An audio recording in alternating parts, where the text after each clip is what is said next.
வணக்கம், இது உங்கள் தினக்கதிர். அரக்கோணத்தைச் சேர்ந்த இளைஞர் அணி நிர்வாகி ஆர் தேவசெயல் மீது பாலியல் வன்கொடுமை மற்றும் தாக்குதல் நடத்தியதாக குற்றம் சாட்டப்பட்ட நிலையில் அதிமுக அரசு நடவடிக்கை எடுக்காததற்கு அதிமுக பொதுச் செயலாளர் எடப்பாடி கே பழனிசாமி திங்கள்கிழமை கடுமையாக விமர்சித்தார்.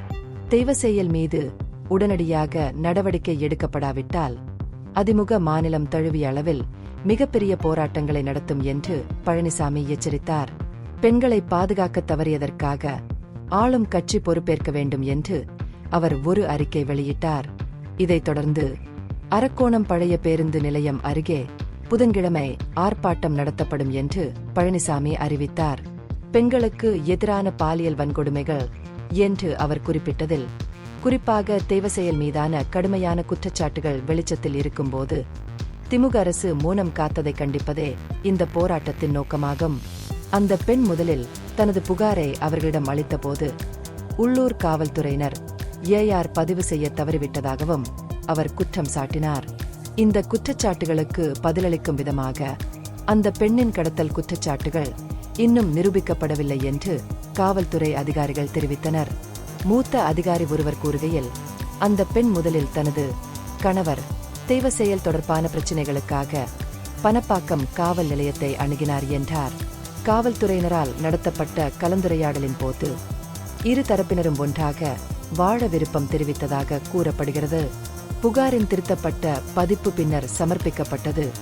இது பிற்பதிவு செய்ய வழிவகுத்தது.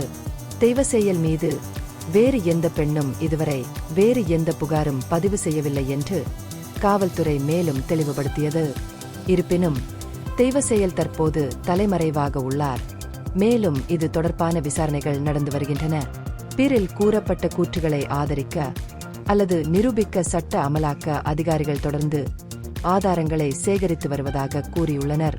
அரக்கோணத்தைச் சேர்ந்த 20 வயது பெண் தேவசெயல் மீது கடத்தல், வற்புறுத்தல் மற்றும் அதிகார துஷ்பிரயோகம் செய்ததாக மே 7 அன்று புகார் அளித்ததாக வட்டாரங்கள் தெரிவித்தன.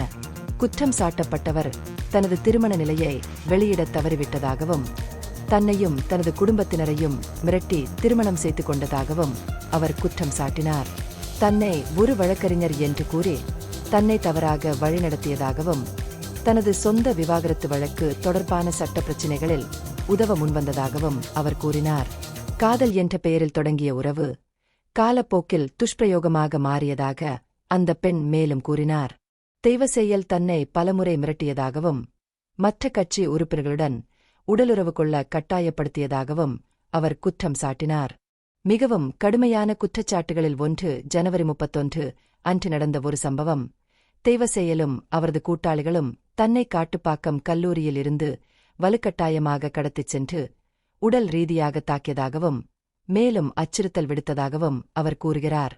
இந்த பகுப்பாய்வு நுண்ணறிவுள்ளதாக கண்டால் முக்கியமான அரசியல் முன்னேற்றங்கள் குறித்த கூடுதல் புதுப்பிப்புகளுக்கு லைக் செய்யவும், ஷேர் செய்யவும், சப்ஸ்கிரைப் செய்யவும். இது உங்கள் தினக்கதிர். நன்றி.